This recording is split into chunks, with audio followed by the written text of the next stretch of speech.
Salut les potos, j'espère que vous allez bien. Petite vidéo un petit peu à part des autres, puisque aujourd'hui on va surtout discuter. J'avais envie qu'on discute, alors c'est une grande phrase, mais de l'avenir du drift. Alors je vois pas dans l'avenir, c'est juste mon avis. J'ai envie d'avoir cette discussion en fait avec vous, parce que c'est quelque chose qui revient assez souvent. On me pose souvent des questions qui me font poser des questions. Il y a eu des discussions récemment sur le groupe Facebook La Switcherie. D'ailleurs, si vous n'y êtes pas, je vous mets en commentaire le lien pour y aller.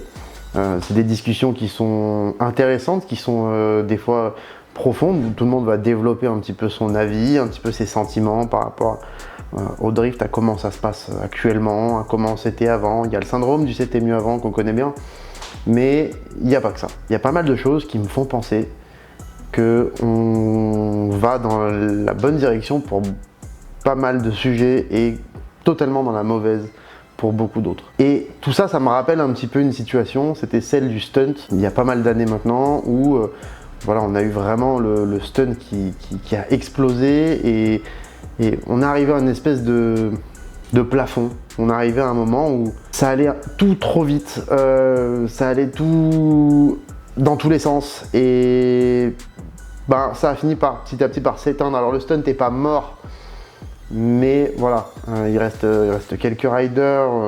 Nous on fait encore un peu de stunt, Bugs notamment fait beaucoup de stunt, mais c'est pas la même chose qu'avant. Il y avait plus de 500 riders en France il y a 10 ans, donc tout ça, ça me fait penser en fait au stunt il y a 10 ans, au moment où ça a explosé et où on arrivait à une espèce de saturation, où tout le monde va commencer à se poser des questions, on commence à avoir plus d'endroits pour rouler, on commence à se demander s'il fallait faire des démarches, s'il fallait officialiser encore plus. Et on a un petit peu ce genre de discussion en ce moment, notamment dans le groupe La Switcherie, mais ailleurs et en vrai. Et récemment avec quelqu'un sur une aire d'autoroute à 4h du matin, on va y revenir à cette histoire. Mais voilà, c'est une discussion que j'ai envie d'avoir avec vous. J'ai envie de connaître votre avis. C'est très important de donner votre avis, donc n'hésitez pas à le faire en commentaire, n'hésitez pas à le faire dans le groupe La Switcherie, n'hésitez pas à le faire un petit peu partout. Donnez votre avis, dites ce que vous en pensez, que vous soyez pilote, que vous soyez pilote pro, que vous soyez pilote amateur, que vous soyez commissaire de piste, juste spectateur, donnez votre avis. C'est important, en fait, on a tous besoin de connaître l'avis des autres pour savoir un petit peu comment on se place par rapport à notre propre façon de penser et donner votre avis de façon évidemment sympa et cordiale, si possible.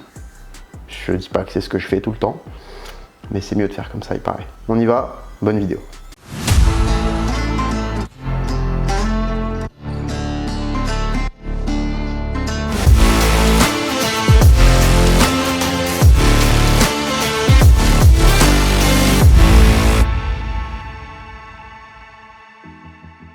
Alors déjà, si on veut parler de l'avenir du drift, on va faire un petit état des lieux de ce que c'est le drift aujourd'hui. À mon avis, le drift actuel, il se décompose en 3 grandes familles. La première, c'est pour le plaisir, c'est les track days.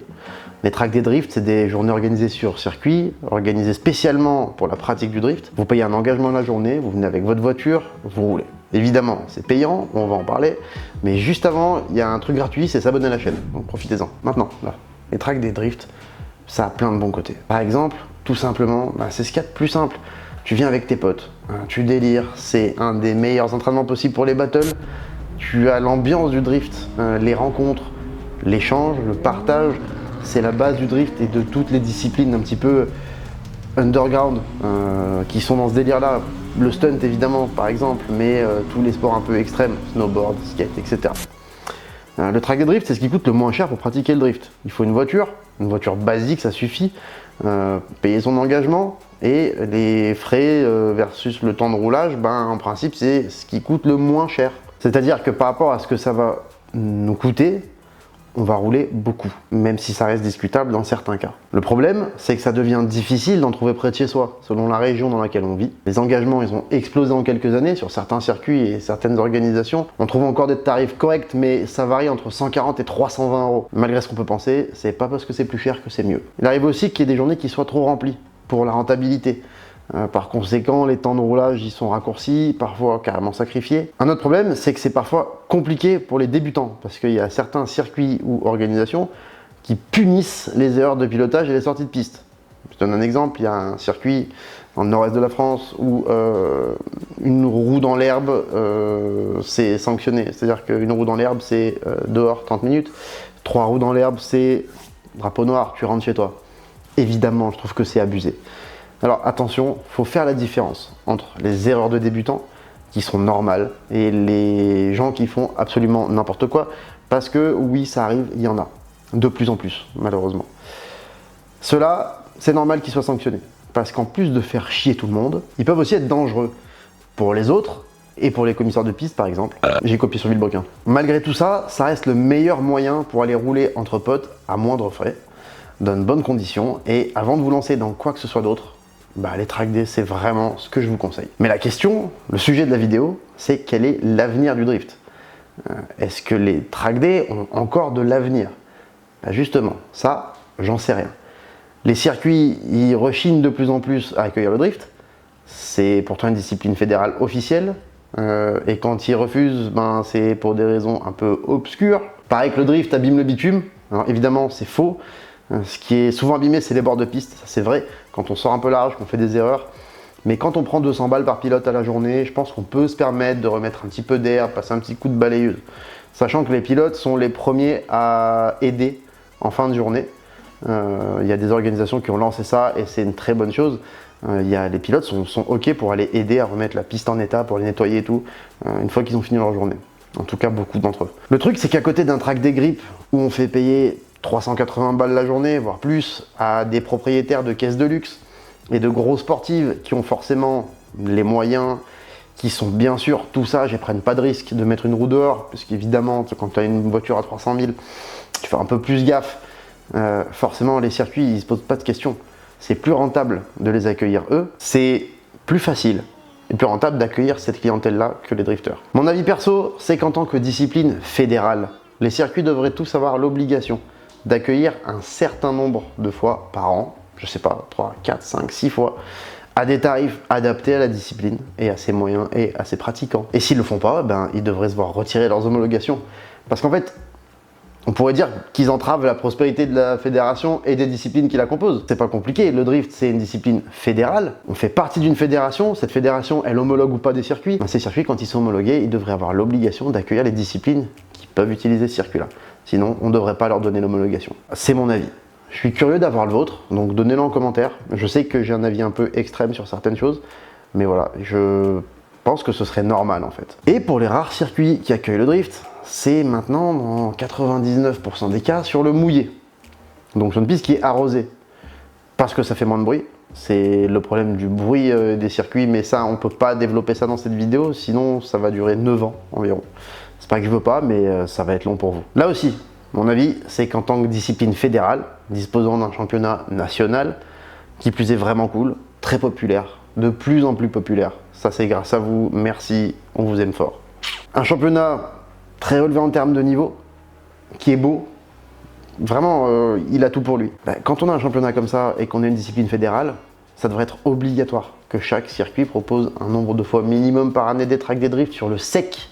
Et j'insiste sur le sec, parce que les pilotes qui participent au championnat de France, il faut qu'ils puissent s'entraîner. Comment vous voulez qu'on s'entraîne correctement si on roule sur le sec 6 fois par an lors des manches de championnat? Comment vous voulez que la discipline elle grandisse, que les pilotes ils soient performants et qu'ils évoluent en sécurité pendant les compétitions, qui représentent le drift français et le sport auto français quand ils sont en compétition au plus haut niveau comme au Drift Master, si les seuls entraînements possibles sont sur le mouillé? Là aussi, c'est que mon avis perso. Je suis curieux d'avoir le vôtre. Faites-vous plaisir en commentaire, que vous soyez d'accord ou que vous soyez pas d'accord. Expliquez, argumentez, parce que je suis quand même inquiet. On va en reparler un petit peu plus tard, mais je suis quand même inquiet. Ça va pas forcément dans le bon sens. Donc, c'est bien si on arrive à échanger. Alors oui, à mon avis, les tracks des drifts ont encore un petit peu d'avenir devant eux. Parce que c'est fun de rouler sur le mouillé, avec les copains, avec des voitures qui reviennent pas trop chères, et avec lesquels on peut se faire des battles bien énervés. Je vous redonne l'exemple de ma Z, mais concrètement, c'est une voiture mécaniquement qui est d'origine, 300 chevaux. La seule chose que j'ai fait, c'est mettre du grip et la fiabiliser. Pourquoi? Parce qu'avec 300 chevaux et du grip, tu peux aller te bagarrer avec des voitures qui ont 600-700 chevaux sur le mouillé en fait. Sur le mouillé, ça met un petit peu tout le monde d'accord. Ça met tout le monde à égalité. C'est le seul intérêt. Parce que il faut absolument comprendre qu'on a besoin de rouler sur le sec. On a besoin de s'entraîner avant d'aller sur une compétition. Et là-dessus, on peut pas le faire, tout simplement. Ça n'empêche pas que les track days sont des super moyens de s'éclater, de débuter le drift et même sans être débutant, de passer des super journées entre potes à se faire des battles bien énervés. Vraiment, c'est trop cool et là-dessus, oui, il y a un avenir. Mais faut absolument que les prix ils arrêtent de grimper. Il faut que l'ambiance elle reste conviviale et fun et qu'on cultive ces notions d'échange, de partage, de passion qui sont vraiment la base du drift et de toutes ces disciplines-là. Je sais que c'est un peu cliché de dire ça, mais en fait ça devient cliché de dire ça parce qu'on perd ces valeurs-là. Les tracks des drifts, c'est la porte d'entrée de notre discipline. Si on n'a plus ces valeurs-là, ces choses qui sont vraiment cool et qui donnent envie de s'y investir, si ça devient inaccessible en termes de coûts, ça veut dire que ça devient élitiste, fermé aux débutants et fermé en fait aux rêves. Au bout d'un moment, on va plus vous faire rêver, vous n'allez plus avoir envie de faire du drift. Et c'est ça qui m'embête. Deuxième grande famille du drift, c'est le street. J'encourage pas du tout cette pratique. Elle est dangereuse, elle est illégale et je vous la déconseille complètement. Maintenant, il faut être réaliste. C'est un fait. Ça existe. Il y a différentes façons de faire qui sont presque des sous-familles, on va dire. On va déjà parler du street de base. On parle là de faire des dérapages dans les ronds-points, en ville, sur des entrées ou sorties de voies rapides ou d'autoroutes, sur des parkings à la sauvage, etc. Alors, mon avis là-dessus, je vais vous le donner très rapidement, je trouve que c'est de la merde. Ça vous avait manqué, voilà. En général, c'est pas forcément maîtrisé en plus. Et c'est dans des lieux qui sont peuplés, ça rend immédiatement vulnérable aux forces de l'ordre. Résultat, si par chance vous faites mal à personne, vous finirez quoi qu'il arrive un jour ou l'autre au bord de la route avec nos amis de la police. Vous allez prendre super cher. Et en plus, ça donnera encore une image du drift dégueulasse. Puisque les médias, ils adorent associer la discipline à ça parce que ça fait peur aux gens et c'est ça qui fait de l'audience. Et encore une fois, je refais le parallèle avec le stunt. C'est exactement ce qui s'est passé. Ce qui se passe encore régulièrement, vous pouvez me voir d'ailleurs péter des câbles en commentaire de ces publications de médias complètement pourris avec des journalistes qui en ont que le nom. Ça me rend fou. Les vidéos stylées au Japon, en Russie où les mecs ils driftent en ville, oui, évidemment que ces vidéos-là je les ai kiffées. C'est la première chose qu'on a fait quand on a fait du drift, ça a été d'aller faire des tours de rond-point. On va pas se mentir, il n'y a pas de problème, mais on peut plus faire ça. On peut plus le faire, ou alors ceux qui le font vraiment, voilà, c'est caché, il n'y a pas de photos, il n'y a pas de vidéos, ils en parlent pas, ils font ça dans des endroits où ils se font pas choper, et quand ils se font choper, on envoie ça dans les médias, et c'est chiant. On aimerait bien que ce soit différent, mais malheureusement on est dans un pays où il y a une phobie de ces choses-là. Même si vous le faites de façon responsable, on va vous ranger dans la même case que ceux qui font n'importe quoi, qui font de la merde, et c'est triste, mais c'est comme ça. Donc, ouais, j'approuve pas. C'est dommage, mais c'est comme ça. Ensuite, il y a le toge, le touge, comme on dit en français. Le toge, c'est pratiquer le drift seul ou à plusieurs sur des routes sinueuses, en montagne, par exemple. Ces routes, elles doivent être peu fréquentées, on fait ça souvent de nuit, et c'est comme ça qu'est né le drift au Japon, il y a quelques décennies maintenant. C'est souvent considéré comme l'essence même de ce qu'on appelle aujourd'hui le drift. Alors attention, petit disclaimer, on parle là d'une pratique, encore une fois, dangereuse, autant pour vous que pour les autres. Bien que dans certaines conditions, le risque pour les autres il soit beaucoup plus maîtrisé que pour le street. Mais encore une fois, je ne vous encourage pas à pratiquer le toge, je vous le déconseille même, puisque c'est évidemment dangereux et illégal. Mon avis perso, c'est que quand c'est pratiqué sur une route qui s'y prête bien, dans un lieu pas habité, de nuit, on voit très bien les autres véhicules arriver parce qu'on voit les phares, et un minimum encadré, parce que si on met des potes avec des Toki en haut et en bas de la route, pour nous prévenir s'il y a d'autres voitures qui arrivent, des motos, des vélos, des animaux, c'est quand même beaucoup moins dangereux pour les autres usagers de la route que le street en fait. Alors, évidemment, ça reste très dangereux, on peut se mettre par-dessus un fossé, on peut tomber dans un ravin, on peut se prendre un mur, une montagne. C'est vraiment très dangereux pour les autres, mais surtout pour ceux qui le pratiquent. Les petites routes de montagne sinueuses, ça pardonne pas la moindre erreur, et encore plus quand on roule à plusieurs. Mais malgré tout ça, on entend souvent que c'est là que le plaisir est le plus grand. C'est un peu comme quand on compare la chute libre et le wingsuit, vraiment, c'est le fait que ce soit un petit peu dangereux. C'est très dynamique, ça procure vraiment plus d'adrénaline et aussi c'est là que ça coûte le moins cher. En fait, c'est peut-être ça le problème. Là, il suffit d'une voiture basique, un tout petit peu équipé. On parle d'un pont soudé, et go, tu prends une 325i, tu soudes le pont, tu peux aller rouler, t'as pas besoin d'autre chose.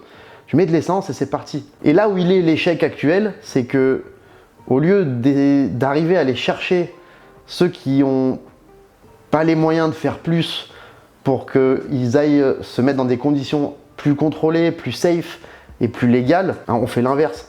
En fait, on pousse des gens qui se saignaient pour arriver à rouler sur des track day à faire ça. On les pousse vers la sortie et on les met dans l'illégalité en fermant des circuits, en refusant les track day drift sur certains circuits, quand il faut se taper 6 heures de route pour aller sur un track day drift.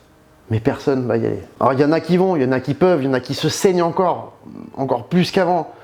Mais faut être réaliste.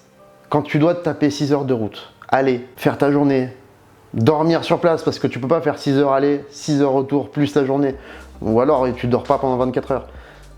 Tu comptes le trajet, tu comptes l'hôtel, même si tu campes, ça va quand même te coûter des sous, va falloir manger, etc. Tu comptes l'inscription au track day avec les prix qui montent, tu comptes le carburant avec les prix qui montent. Et il faut être réaliste, on commence à parler de journée à 1500, 2000 balles pour aller rouler avec des voitures extrêmement simples dans des conditions classiques, c'est-à-dire un track day drift quoi. Il suffit que tu arrives et qu'au bout d'une heure, tu casses une connerie sur la voiture, ta journée elle est morte, tu as claqué 2000 balles. Évidemment que si on doit faire autant de routes, si on doit aller aussi loin, si on doit dépenser autant pour rouler sur un track day, il ne faut pas s'étonner qu'on revoit de plus en plus de monde retourner dans les routes de montagne et voire même en ville dans les rues. C'est pas ce qu'il faut faire, c'est pas ce qui me fait plaisir. Mais il y a une logique derrière tout ça. Et la logique, elle est simple. On a réussi à faire venir les gens qui roulaient sur la route et qui faisaient un peu n'importe quoi des fois sur les circuits. On a travaillé pour ça. Et maintenant, on les pousse vers la sortie. On connaît tous la petite phrase du gendarme. Monsieur, il y a des circuits pour ça. C'était peut-être vrai il y a 20 ans. En fermant les circuits, en refusant le drift, eh ben, on pousse ceux qui sont pas millionnaires à aller rouler ailleurs que sur circuit. C'est pour ça qu'à la base, il y avait des circuits un peu partout en France, à des tarifs acceptables, sur lesquels on pouvait rouler tous les week-ends pour donner raison aux gendarmes quand il vous sort sa petite phrase. Alors, à la question, est-ce que le drift a de l'avenir? J'ai bien peur qu'une partie de ma réponse soit oui, mais pas sur circuit. Pas forcément en compétition dans un avenir pas si lointain que ça, mais sur route ouverte, en mode pirate, en prenant des risques énormes, faute de moyens et de soutien, autant de la part de la Fédé que des circuits censés promouvoir le sport auto sous toutes ses formes et la passion qui va avec, et aussi la faute de l'État, communes, préfectures, etc., qui forcent les circuits à la fermeture ou leur imposent des muselières tellement serrées que certains circuits ils s'ouvrent plus qu'aux voitures électriques. Ça c'est encore un autre débat. Il y a trop de thèmes là où on pourrait faire des vidéos parce que ça me rend ouf. Mais bref. Une voiture d'origine, c'est devenu trop bruyant pour certains circuits, c'est pas normal. Bref, dites-moi ce que vous pensez de tout ça, par rapport au street, par rapport au togué, par rapport au track day et le fait que ça devienne un petit peu trop abusé, ce que ça coûte, tant pour y aller que des fois l'inscription. Donnez votre avis, moi c'est ça qui m'importe, je veux savoir ce que vous en pensez. Et je vous donne mon avis là, c'est un avis perso encore une fois, je suis très curieux de savoir ce que vous en pensez. Et enfin, parlons de la compétition. C'est une des facettes les plus médiatisées de la discipline. C'est celle qui repousse les limites constamment. C'est le côté pro du drift. La compétition, en général, c'est ce qui fait évoluer n'importe quelle discipline sportive. Et dans le cas du drift, c'est encore plus vrai. Aujourd'hui, on a la chance d'avoir des compétitions incroyables. Le Drift Master, qui est sûrement le plus haut niveau avec le Formula Drift, voire au-dessus du Formula Drift pour ma part. Vous me direz aussi ce que vous en pensez. On a aussi le Formula Drift Japan, le D1GP, le D1NZ où il y a un niveau de fou. Et on a le CFD, le Championnat de France de Drift. Petit à petit, c'est monté en puissance. Depuis quelques années, c'est vraiment incroyable. Il y a un super niveau, des belles voitures, beaucoup de public, un bon public, des sponsors. Vraiment, c'est devenu quelque chose de très cool. Grâce au travail des passionnés qui le font et l'ont fait tourner et arriver jusqu'à ce qu'il est aujourd'hui. Je pense évidemment à la Red Team actuelle et les anciens. Je vous kiffe et vous me manquez. C'est aussi grâce au travail des pilotes qui font l'effort de mettre leur sport en avant, qui font de plus en plus de vidéos, de contenu sur les réseaux pour populariser le drift. Et trouver des sponsors, évidemment, qui vont leur permettre d'évoluer encore plus. Et c'est aussi évidemment grâce à vous qui poussez tout ça, qui partagez cette passion, que ce soit sur place, derrière vos écrans, puisque ces compétitions, on peut les suivre sur des lives qui sont eux aussi de plus en plus qualitatifs, de plus en plus cool à regarder. Alors tout ça, c'est génial, non? Mais oui, évidemment qu'il y a un mais. Ça fait plusieurs années qu'on le sent venir. Je vais vous raconter une anecdote qui m'est arrivée plusieurs fois. Et encore une fois, la semaine dernière. Je m'arrête sur une aire d'autoroute. Parce que j'ai envie de pisser. Bon, c'est pas un détail très important, hein, mais voilà, on est entre nous. Et il y a un gars qui vient me voir, parce qu'il suit la chaîne, Il m'a reconnu, ça fait plaisir, ça fait toujours plaisir d'ailleurs. Il est 4 h du matin, on est sur une aire d'autoroute où il n'y a personne perdu au milieu de nulle part. Hein. Et là, on commence à parler drift. Et il me demande comment faire pour se lancer dans le drift et rouler au CFD, en pro, et combien ça coûte, etc. Et là, quand je lui ai répondu, j'ai encore pris conscience qu'il y a un problème, un gros problème. En fait, le drift, c'était la discipline fun, accessible, qui nous a tous fait rêver pour ces raisons il y a encore quelques années, en fait. Et c'est devenu une discipline élitiste, tout sauf accessible, dans laquelle si on n'a pas une belle réserve d'argent, on a quand même très peu de chances d'aller au niveau pour aller jouer des belles places au championnat du top 3, du top 5, voire même parfois du top 8. Alors attention, je fais des généralités, je sais qu'il y en a qui y arrivent, mais petit à petit, on en vient à quelque chose qui devient difficile. Mais oui, c'est vrai, bien sûr qu'il y en a qui arrivent encore, on peut prendre encore Enzo Suras. On a eu une magnifique finale avec Enzo Suras. Enzo, je l'ai vu, il était tout petit et il venait me raconter que quand il sera grand, il va monter une 30 avec son papa, et c'est ce qu'ils ont fait. Et c'est magnifique, il arrive en finale, il a un niveau de fou, il a sorti des gars qui sont très bons. Oui, c'est encore possible. Mais c'est dur, c'est super dur, ça prend des années, ça prend beaucoup d'argent. Pourtant, le CFD, c'est le plus bas niveau pour attaquer la compète de drift en France. Alors oui, on peut commencer par le loisir, mais on va y venir, vous allez voir que le loisir, c'est pas le loisir d'avant, hein. C'est du loisir vénère, on va dire. Bon, là, je vous imagine chez vous, en train de me dire que je suis qu'un enfoiré de briseur de rêve, mais calmez-vous, je vais vous expliquer. Ça reste un avis perso, encore une fois. Je reprends mon anecdote. Donc ce gars super sympa, sur l'autoroute, 4 h du matin, personne sur cette aire, voilà, j'ai eu de la chance d'ailleurs que ce soit un abonné et pas un taré qui veut me faire la peau. Je lui demande quels sont ses moyens financiers. Il me répond que il a 20 ans, mais malgré son jeune âge, il gagne plutôt bien sa vie, environ 1 800 € par mois, ce qui est pas mal. Et du coup, je lui dis que le mieux, c'est de commencer par se monter un simulateur. Alors oui, le drift virtuel, ça a pris une grosse place. Je le disais déjà il y a 5-6 ans. Je sais qu'il y en a beaucoup qui rigolaient. Je lui dis que le mieux, c'est de monter un simulateur, s'entraîner au maximum dessus, histoire d'économiser pas mal de thunes, en apprenant les bases à la maison et pas sur circuit, parce que ça revient moins cher quand même. Quand on fait le compte de ce que coûte une journée de drift, sur circuit, avec ta caisse, juste en frais, avec tout ça, tu payes un beau simu. Donc le calcul, il est quand même vite fait. Et une fois qu'il gère bien, qu'il se sent prêt, je lui dis qu'il faut qu'il se monte une caisse pas chère, genre vieille BM. Ouais, je sais. Pas chez la vieille BM, ça commence à ressembler à une mauvaise blague, mais bon, vous avez compris, on en est là. Donc je lui dis de se préparer une caisse la moins chère possible avec une prépa minimale de base, suspension, baquet, volant, frein à main hydro, pont soudé, petite fiabilisation du circuit de refroidissement et d'huile, et au moins t'es tranquille. Et puis ensuite, d'aller rouler le plus possible en tracté pour gagner en expérience, en maîtrise. Ça fait de l'argent. On est à peu près à 5000, mais on reste dans des prix acceptables dans l'idée du drift qu'on peut se faire, je pense. Et ensuite, je lui explique que l'étape suivante, c'est participer au championnat de France de drift en loisir. Il va falloir qu'il améliore sa voiture, parce qu'aujourd'hui, en loisir, on voit des caisses de 3, 4, 500 chevaux, des fois plus, avec des prépas châssis souvent impressionnantes, qui roulent en pneus neufs et en bons pneus. Il y a une taille limite, c'est 225 de large, mais voilà, avec autant de chevaux, il faut les passer au sol. Il y a des pilotes qui sont très bons, sélectionnés de façon vraiment sévère, parce qu'il n'y a que 8 places. Et là, on commence à parler d'une voiture à 10, 15, 20 000 balles, d'une saison qui va lui coûter entre 5 000 et 10 000 € minimum. Vraiment, on est dans le minimum. Les pneus, déplacement, hébergement, équipement, etc., etc. Alors là, ça commence à piquer, mais encore une fois, on peut se dire que ça reste dans l'idée qu'on se fait. En tout cas, que moi, je me faisais quand j'ai commencé le drift en 2016, d'une saison en championnat de France de drift. Ça fait pas mal d'argent, mais ça reste acceptable pour du sport auto et supportable humainement quand on gagne pas non plus des 1000 et des 100, mais qu'on arrive à gagner un petit peu de sous et en mettre un petit peu de côté tous les mois. Là, on est juste en loisir. Pour aller en pro, il faut finir dans les 3 premiers du loisir. Pour finir dans les 3 premiers, il va falloir être sacrément bon, mais pas seulement. Il va falloir une voiture efficace et fiable, une bonne équipe. Voilà, déjà, petite pause là, dans ce que je suis en train de lui dire, le gars, je vois qu'il commence à devenir gris-marbré. Tu sais, le mec dans Dictator, quand on lui annonce une Aladdin nouvelle. Alors, je vais pas tout détailler parce que j'ai fait une vidéo à ce sujet. Je vous la mets quelque part par là. D'ailleurs, pensez à mettre un petit like. Je viens d'y penser, voilà, faites-le. Enfin, je veux dire, ça prend 2 secondes, c'est gratuit. Profitez-en, je sais pas si ça va durer. Donc voilà, j'explique à ce monsieur que ça va lui coûter cher, potentiellement dans les 30, 50, voire 100 000 s'il veut jouer la gagne. Et là, il me regarde. Et je vois la déception en fait dans son regard, parce qu'il s'attendait pas du tout à ça. Et il me dit, ouais je vais faire autre chose et je vous regarderai rouler. J'ai vu la déception dans ses yeux. Et inconsciemment à ce moment-là, à 4 h du matin, sur une aire d'autoroute toute pourrie, bah, je lui ai cassé son rêve en fait. Et je m'en voulais.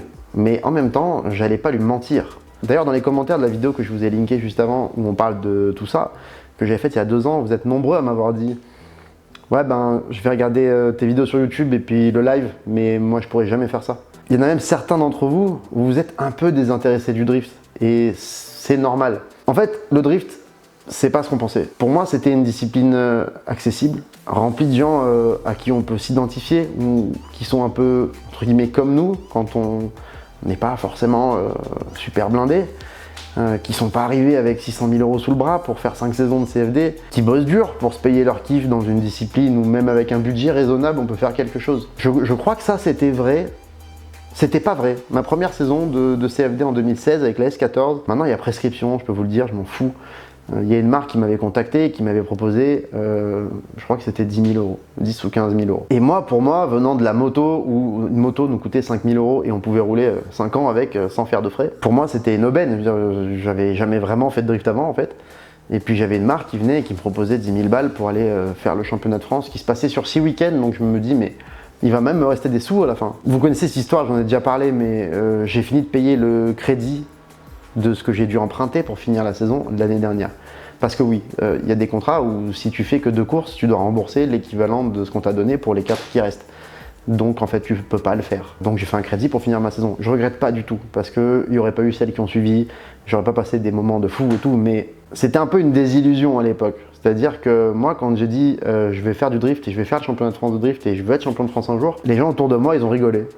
Il y en a plusieurs qui m'ont dit arrête, tu te lances dans un truc où tu peux pas, t'as pas les moyens, tu peux pas le faire et ça marchera pas. C'est certainement ce qui m'a le plus motivé. Le truc, c'est que ça, c'était en 2016 et c'était déjà dur et c'était déjà une désillusion. Aujourd'hui, on est fin 2023 et je crois que par rapport à 2016, c'est 1000 fois pire. Et donc, je peux que comprendre que ça soit décourageant en fait. Parce qu'en 2016, si tu arrivais avec une bonne bagnole à 10 000 balles et 10-15 000 €, tu faisais ta saison, tu faisais du top 16, tu faisais du top 8, tu pouvais te battre, tu pouvais faire des coups d'éclat. Là maintenant, enfin, je ne dis pas que c'est impossible, mais ça devient trop difficile et c'est surtout c'est trop déséquilibré. On joue plus dans la même cour en fait. Quand tu as des bagnoles à 200 000 avec les meilleurs pneus du marché et tu peux pas en fait rouler, tu peux pas risquer de casser un moteur, une boîte tous les week-ends parce que ça va te coûter 25-30 000 à chaque fois. Et c'est ça, c'est un peu une désillusion beaucoup plus qu'en 2016 et c'était déjà le cas. Donc je comprends sa réaction et celle de certains. Alors vous allez me dire, ouais mais toi tu fais comment, t'es riche? Alors non, mais si j'ai pu faire 5 saisons de CFD, si avant ça j'ai pu faire 10 ans de stunt, c'est parce que j'ai compris assez tôt que sans argent, je faisais rien et j'avais besoin de sponsors. J'avais le choix, j'aurais pu trouver un métier qui rapporte beaucoup, travailler beaucoup et une fois passé un certain âge, j'aurais pu mettre de côté et ensuite aller kiffer. Mais moi je voulais kiffer tout de suite. Donc j'avais besoin de sponsors. Pour avoir des sponsors, bah, c'est simple. Il faut avoir quelque chose à leur donner. Il suffisait pas d'aller voir des marques pour leur dire ben moi les gars, je vais faire du drift, ça va être super et quand je vais gagner le championnat, vous aurez une super pub. Non, ça marchait pas et ça marche encore moins maintenant. Je me suis payé comme je pouvais une moto, une voiture pourrie, 200 € pour ma E36. Vous verrez la vidéo que j'en ai fait aussi, je vous mets bien. Et avec ça, j'ai fait des vidéos et des photos. J'ai fabriqué des réseaux sociaux solides avec du monde dessus, en faisant le con, en partageant juste ce que j'avais envie de partager. Ça aurait pu ne pas marcher, mais ça a marché. Et ça permet d'avoir des arguments pour avoir quelque chose à vendre à ces marques qui pourraient être mes sponsors pour financer les ambitions que j'avais pas du tout les moyens de financer moi-même. Pour ceux que ça intéresse, j'ai raconté tout ça dans une vidéo. Alors elle est vieille, mais elle est toujours d'actualité. Je vous mets le lien quelque part dans la description. Je sais plus, ça fait un paquet de liens, je vais en oublier la moitié. Et effectivement, je sais, il y en a qui vont me le dire, j'ai jamais fait la vidéo où j'explique comment ça marche, les sponsors et tout ça. Promis, je vais la faire bientôt, mais c'est un tellement gros sujet que je veux pas dire de conneries. Bref, tout ça pour dire quoi? C'est encore possible. C'est encore possible, mais c'est beaucoup plus dur qu'il y a quelques années, parce que ça a encore évolué. Je vous donne un exemple, quand on a construit la Supra, en termes de performance, elle était capable de jouer l'eau du tableau. Pour sa première sortie, elle a fini en top 8. Guigui, il l'a même mise sur le podium l'année dernière, sur un circuit qui la rendait performante parce que c'était un petit circuit et donc on réduisait un peu les écarts. Antoine Amar, il a même gagné le championnat l'année dernière avec une voiture beaucoup moins coûteuse que la plupart des caisses du top 5 en 2022, c'est vrai. Mais ça reste des exceptions. Parce que petit à petit, c'est la course à l'armement et cette course à l'armement, elle est sans fin. Les pneus, ils sont de plus en plus performants. Ce qui fait que même si on est limité en taille, En pro, au CFD, pour info, c'est 2,65 de large par 18 de diamètre. Bah, y a certains pneus qui sont faits d'une gomme tellement tendre qu'en dessous de 800 chevaux, en fait, ils sont inroulables. Ces pneus montés sur une voiture ultra performante, donc logiquement ultra cher. Hein. On parle là de voitures qui reviennent à 100 000 au minimum à monter, qui coûtent 25 000 minimum à la moindre casse moteur. Je vous parle pas du reste, boîte séquentielle à 15 000, les embrayages à 4 500, toutes ces pièces elles sont mises à rude épreuve à cause du ratio puissance grip. C'est-à-dire quand on a beaucoup de puissance et beaucoup de grip, il y a un endroit où ça force, c'est vers le milieu là. Et je sais de quoi je parle. Alors oui, je suis pas le mieux placé pour dire ça, parce que j'ai de la chance.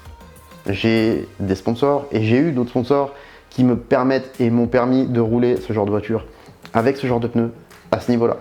J'ai même développé un pneu en collaboration avec Zeknova, le JR500. C'est l'un des plus performants du marché. Il est fait pour des voitures très puissantes, pour donner le plus de motricité possible, pour faire concurrence à d'autres pneus qui étaient à ce moment-là les meilleurs.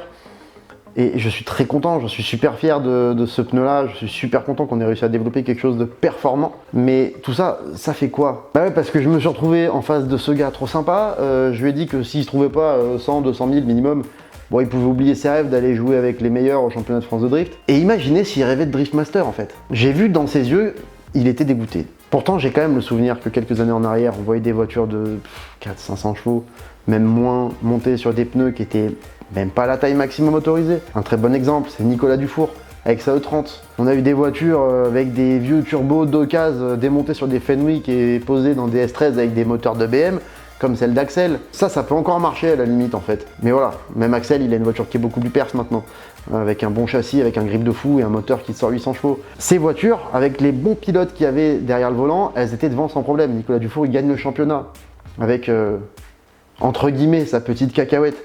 En Atmo, les budgets ils étaient 10 fois plus bas, sincèrement. Je pense que la plupart des pilotes ils seront d'accord. Le spectacle était quand même là. Ça dépend vraiment. C'est pas forcément une histoire de niveau des voitures. C'est pas toujours une histoire de niveau des pilotes. Il y a les conditions. On a vu la finale là qui était sous la pluie, sur le gras, à moitié sec, un machin. Bon, voilà, ça c'est comme ça. Mais je crois pas qu'avec des voitures moins performantes, ça serait moins joli à regarder. Si aujourd'hui on devait calculer la différence de vitesse par exemple entre une voiture qui est dans le top 10 de 2015 et une voiture qui est dans le top 10 de 2023, ben en drift, je suis pas certain qu'il y aurait 15 km/h d'écart. Alors avec le niveau d'aujourd'hui, 15 km/h d'écart, mais les battles de cochons, est-ce que vous pensez que le spectacle il serait moins bon? Moi je crois pas. Bon, désolé, je me suis un peu emporté là, mais voilà, le sujet de la vidéo c'est l'avenir du drift. Et bah moi je crois qu'il n'y a aucune discipline qui a de l'avenir si elle fait pas rêver les plus jeunes, si elle leur donne pas l'impression quand ils regardent une compète qu'un jour ça pourrait être eux. On a parlé d'Enzo sur As qui était en finale de ce championnat de France 2023. C'est pour moi le meilleur exemple. C'est-à-dire que si à l'époque je lui avais dit écoute, laisse tomber gamin, il va falloir que tu trouves 200 000 euros pour te monter une bagnole qui va peut-être te permettre d'arriver à une finale de championnat de France. Vous croyez vraiment qu'il serait lancé là-dedans avec son père? Alors, je ne pense pas qu'ils y aient mis 200 000. Mais ce qui est sûr, c'est qu'ils ont mis des années, qu'ils ont mis beaucoup d'argent, et que ce qui les a motivés, c'est qu'on leur dise que c'est possible, en fait. Là, aujourd'hui, si on leur sortait vraiment, mot pour mot, ce qu'il faut aujourd'hui pour arriver en finale, ben, je suis pas certain qu'ils seraient lancés. Parce que à l'époque, et je crois que c'était en 2017, qu'ils sont venus me parler à la Drift Cup, Enzo et son papa, c'était pas comme ça en fait. Et donc on pouvait encore dire bah ouais, si tu veux y arriver, vas-y, fonce, donne tout ce que tu peux, mets tout ce que t'as et tu vas voir, ça va le faire. Là aujourd'hui, très sincèrement, si je dis ça à un gamin de 15-16 ans, je crois pas que dans 5 ou 6 ans, même s'il se déchire, ça sera aussi facile entre guillemets, parce que je suis certain que ça l'a pas été pour Enzo et son papa et sa famille et les gens qui les ont aidés. Même là, je suis pas certain que ça soit possible en fait. C'est ça qui m'embête. Si on fait pas rêver ces jeunes-là, si on leur permet pas de s'identifier à ceux qu'ils apprécient regarder, en se disant ça pourrait être moi, que ce soit sur des lives, que ce soit sur YouTube, que ce soit ailleurs, bah moi je trouve ça nul en fait. Je trouve ça nul que depuis quelques temps, chaque fois qu'on me pose cette question, j'ai le choix soit de mentir, soit de briser le rêve de celui qui la pose. Ça me fait chier. Moi, ce qui me plaît, c'est justement de donner envie, d'inspirer les gens. Quand on vient et qu'on me dit, ben voilà, j'ai commencé le drift parce que tu m'as donné envie, et maintenant, regarde, je fais ça, machin, j'ai telle voiture, mais putain, il n'y a rien qui me fait le plus kiffer. Mais ça va forcément se raréfier avec ces données-là en fait. Donner envie à ceux qui s'intéressent à ce qu'on fait de venir nous rejoindre, transmettre une passion à un gamin qui va rêver, qui va se donner les moyens, qui va se déchirer, ça va lui donner un but et tout. Mais ça, il n'y a pas plus parfait. Le problème, c'est qu'aujourd'hui, si on est vraiment objectif, dire à un mec de 15 ans, dont la maman, elle est institutrice, et le papa routier, s'il se donne à fond et qui travaille pour réaliser son rêve, il le fera. J'ai peur que ce soit lui mentir. Sauf exception. Même si institutrice ou routier, c'est pas si mal payé et qu'il peut bosser l'été, etc. C'est ça qui me fait penser qu'à la question, est-ce que le drift a de l'avenir? Je crois que si on veut qu'il en ait un, on devrait poser quelques limites, notamment en compétition. Et notamment en championnat national. Parce que là, on a un espèce de gap. C'est-à-dire que soit on va sur des track days avec une voiture pas chère, et on a vu que ça commence déjà à coûter un peu trop cher pour ce que c'est, les track days. Soit on va au championnat de France. Même si c'est en loisir, le gap est énorme. Bon, disons qu'on arrive à passer ce cap-là et qu'on arrive à sortir assez pour aller être compétitif en loisir. Entre le loisir et le pro, mais la marche, elle est monumentale. Ça fait plusieurs années que j'en parle, ça fait plusieurs années que je le dis. Je crois qu'il faudrait des catégories entre les deux en fait, pour permettre de gravir des échelons et de ne pas devoir passer des caps qui sont énormes à chaque fois. Et ça permettrait de donner envie, de dire, ben voilà, c'est possible. Tu vas faire des podiums en loisir, ensuite tu montes en Pro 2 par exemple, je sais pas, et tu vas faire des podiums en Pro 2, ça te permet de trouver des sponsors, et ensuite tu peux aller en Pro avec les sponsors qui vont bien pour aller en Pro. Enfin, je sais pas, c'est des idées que je balance comme ça, mais vraiment, moi, je comprends pas comment on peut penser, donner envie à des gars, entre guillemets, normaux, de participer au championnat de France. Ça devient, pour moi, un petit peu trop, en fait. Je crois qu'on est en train d'aller trop loin. Comme on a pu le faire avec le stunt moto à une époque, comme on l'a dit tout à l'heure. Je pense qu'on devrait ramener notre sport plus proche de ce qui est censé être, c'est-à-dire un sport. Ça va commencer à ressembler à un pay to win en fait, comme sur un jeu d'iPhone, où tu vas avoir des situations où tu as Nicolas, 8 ans, bon bah il est bien meilleur à ce jeu que son voisin en cours de SVT, hein, c'est le petit Gaëtan. Salut Gaëtan. Mais comme le petit Gaëtan, bon bah voilà, il a droit à un budget illimité sur l'App Store, bah, il est niveau 314, et puis Nicolas, bah lui il est bloqué niveau 8. Depuis la rentrée, et puis il pourra pas aller plus loin, même s'il se bute jusqu'à l'entrée du lycée. Enfin bon voilà, c'est un exemple éclaté au sol, on est bien d'accord. Je crois qu'on devrait ramener un petit peu le côté sportif en avant et trouver des solutions pour que le côté financier soit un petit peu lissé en fait. C'est bien qu'une discipline elle évolue, c'est super quand elle évolue vite. Attention à pas laisser trop de monde au bord de la route en avançant trop vite.